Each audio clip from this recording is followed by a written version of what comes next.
আজকে সকালটা ছিল খুবই মিষ্টি একটা সকাল। বৃষ্টির শব্দ কানে গেল, তো ঘুমটাও ভেঙে গেল। বারান্দায় এসেছি, এসে দেখি প্রচণ্ড বৃষ্টি। এই বৃষ্টি নিয়ে আমার জীবনে আছে ছোট্ট একটা গল্প, তো সেটাও তোমাদের সাথে শেয়ার করব। ফ্যামিলি ব্লগ থেকে সবাইকে জানাই আসসালামু আলাইকুম। কেমন আছো সবাই? আশা করছি সবাই ভালো আছো। আমিও আলহামদুলিল্লাহ আমার পরিবার নিয়ে অনেক অনেক ভালো আছি। এই যে আজকে শুক্রবার ছিল, তো সকাল ওই যে বললাম ঘুম ভেঙেছে, বৃষ্টির শব্দ কানে গেল তাই। আর এই বৃষ্টিতে আমি ছোটোবেলা ভিজতে খুবই ভালোবাসতাম, এত ভালোবাসতাম মানে বলার মতো না। যতক্ষণ বৃষ্টি শেষ না হতো অতক্ষণ উঠান থেকে উঠতাম না, এরকম একটা অবস্থা ছিল। তো এটা দেখে আমার বড় বোন আমাকে সেই বৃষ্টির ভিতরে এরকম মাইর দিল। সেই মাইরের পর থেকে আমি কিন্তু আর ভিজি না, আমার ভিজতে খুবই ভালো লাগে। তো এখন আমার আর ভেজাটা হয় না। সেই মাইরের পর থেকে আমি আসলে ভিজি না, আর যদিও ভিজি একটু ঠান্ডার সমস্যা, সেই কারণে আর ভেজাই হয় না। যাই হোক, বারান্দা থেকে চলে এসেছি, এখন নাস্তা বানাবো। আজকে নাস্তায় রুটি আর কালকে আমি মুরগি রান্না করেছিলাম, তো সেই মুরগি রান্নাটা রয়ে গেছে, ওটা দিয়েই খেয়ে নিব। আর আজকে রেসিপি থাকবে পাঙ্গাস মাছ রান্না করব। তো সব কিছু মিলে আজকের ভিডিওটা অসাধারণ সুন্দর হতে যাচ্ছে। আর এই সুন্দর ভিডিওটা দেখতে হলে আমার পুরো ভিডিও জুড়েই থাকতে হবে। আর সেই পুরনো কথাটা বলে নিচ্ছি, এই পর্যন্ত আমার ভিডিওর সাথে যে আমার প্রিয় আপু ভাইয়ারা আছো, কিন্তু একটা লাইক দিতে ভুলে গেছো, প্লিজ মনে করে একটা লাইক দিয়ে দিবে, তাহলে তোমাদের মতো অনেক আপু ভাইয়াদের কাছে আমার ভিডিওটা পৌঁছে যাবে। তো এই যে গল্প করতে করতে রুটি কিন্তু আমার ভাজা হয়ে যাচ্ছে।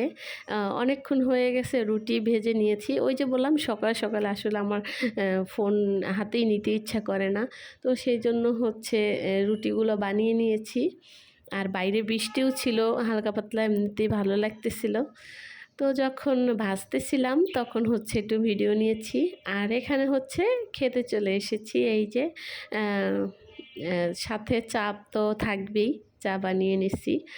আর আমার মায়ের পানি দেখলে তার আর মাথা ঠিক থাকে না, সে একটু হলেও খাবে, তাই জোরে নিতে গিয়ে একটু পড়ে গেছে।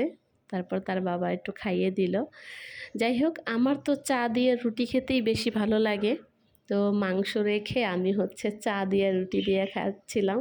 আর জান্নাতের বাবা বলতেছিল যে তুমি মাংস দিয়ে খাও, চা দিয়ে কেন খাচ্ছ? আমি বললাম যে এভাবেই ভালো লাগে। তো এই যে সকালে আসলে জান্নাতের বাবা তো সারাক্ষণ মানে সারাদিন বাসায় থাকে না, ওর সাথেই সকালবেলায় একটু খাওয়া দাওয়া হয়। তো যাই হোক, খাওয়া দাওয়ার শেষে এটা একদম 10টার দিকে ছিল ভিডিওটা। কয়দিন ধরে ভাবতেছিলাম বিছানাটা একটু চেঞ্জ করে নিব।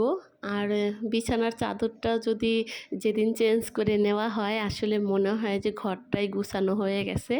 আমার কাছে তো এরকমই মনে হয়। আর আমার নতুন চাদর বিছাতে খুবই ভালো লাগে।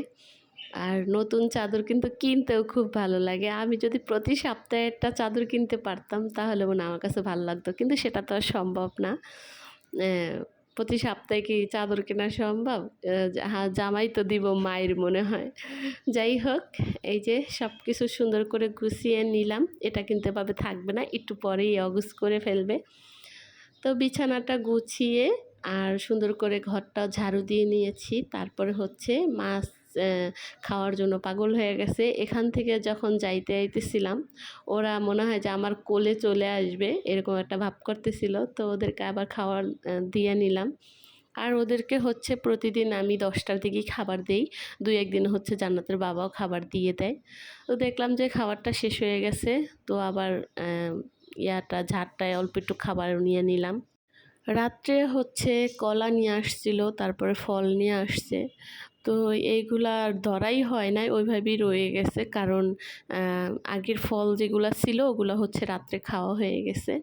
আর তরমুজ নিয়ে আসছিল, সেটা খেয়েছি, তাই আর এই মানে ফলগুলো আর ধরা হয় নাই। তো ভাবলাম সকালবেলা সব কাজগুলাই করে ফেলতেছি, এগুলোও ঠিকঠাক একটু ফলের ঝুড়িতে রেখে দেই। আর বাবু একটু পরে পরেই এটা সেটা চায়, তো এই জন্য সবসময় আঙুর নিয়ে আসে, যেন চাইলে একটা দুটো ওকে দিব, তাই আর বেশি দুষ্টুমি করবে না। আর আমি এখানে ওকে আর কি একটু দিব, তো সেই জন্য যেগুলো ঝরে গেছে ওইগুলাই হচ্ছে আগে দিচ্ছি। আর আমি এখনই দিব না, কারণ ফল একটু ভিজিয়ে রাখতে হয়, যেহেতু বাচ্চা মানুষ খাবে। তো চেষ্টা করি সবসময় একটু ফল ভিজিয়ে রাখি আগে ওর জন্য। তারপরে যখন যখন চাই ওইখান থেকে একটু একটু করে নিয়ে দিই। তারপরে বিকালের দিকে আর কোনো ভিডিও নেইনি। এটা হচ্ছিল সন্ধ্যার দিকে রান্না করতে চলে এসেছি। তো এই যে পাঙ্গাস মাছ কালকে নিয়ে এসেছে, আর অনেক বড় একটা মাছ নিয়ে এসেছিল। মাছটা হচ্ছে কেটে নিয়ে আসছে, এই জন্য আর দেখাতে পারি না। তো আমি যখন প্যাকেট করেছি, মানে বাটিতে রেখেছি, সেইগুলা ভিডিও নিয়েছি, ওটা হচ্ছে জান্নাতের বাবার ফোনেই রয়ে গেছে। তো পরবর্তীতে হচ্ছে শেয়ার করে দিব। আর এখানে হচ্ছে আমি অল্প একটু মাছ নিয়ে নিয়েছি, সুন্দর করে ধুয়েছি কিন্তু গরম পানি দিয়ে, লবণ দিয়ে অনেক সুন্দর করে অনেকক্ষণ সময় নিয়ে ধুয়েছি। আর আমাদের বাসায় হচ্ছে জান্নাতের বাবাও পাঙ্গাস মাছ বেশি খায় না, আমিও না, তো বাবুর জন্যই নিয়ে আসছে। আর অনেক বড় একটা মাছ ছিল, তার দেখেই বলে পছন্দ হয়েছে, এই কারণে আনছে। তো যেহেতু আনছে একটু রান্না করে নিই। এখানে হচ্ছে যেহেতু পাঙ্গাস মাছ, সব ধরনের মশলাই কিন্তু আমি দিব। আর এই যে সুন্দর করে ভেজে নিয়েছি, এখন হচ্ছে এই জায়গায় একটু মাছ ভেজে যে তেলটা, ওটাই একটু দিয়ে দিচ্ছি।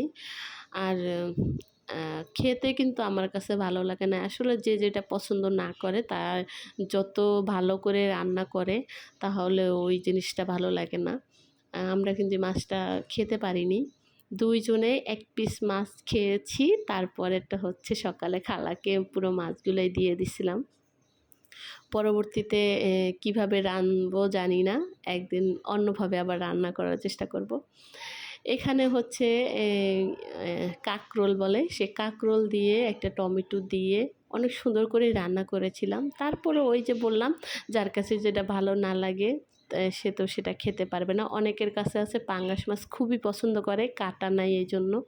তো বেশিরভাগ হচ্ছে বাবুর জন্য নিয়ে আসা, ও একটু মাছ খেতে পারে এইজন্য। তো ভাবতেছি যে অল্প অল্প করে ওকেই রান্না করে দিব, যে আমরা একটা মাছ রান্না করলাম, তার পাশে ওকে ১ পিস দিব এরকম। আর আমাদের বাসায় যে ভাইগনা আসে, ওই ভাইগনাও হচ্ছে পাঙ্গাস মাছ খুবই পছন্দ করে। তো ওর জন্য হচ্ছে মাঝে মাঝে রান্না করব। তারপরে এই যে এখানে কিন্তু গরম মশলার গুঁড়ো, তারপরে হচ্ছে জিরা বাটা, তারপরে আদা রসুন বাটা, এগুলো সব ধরনের মশলা দিয়েছি। পেস্ট কেটে দিয়েছি, ব্লেন্ডার করা ছিল না। তো সব কিছু মশলা দিয়ে এই যে হচ্ছে আমার রান্না কিন্তু একদম কমপ্লিট।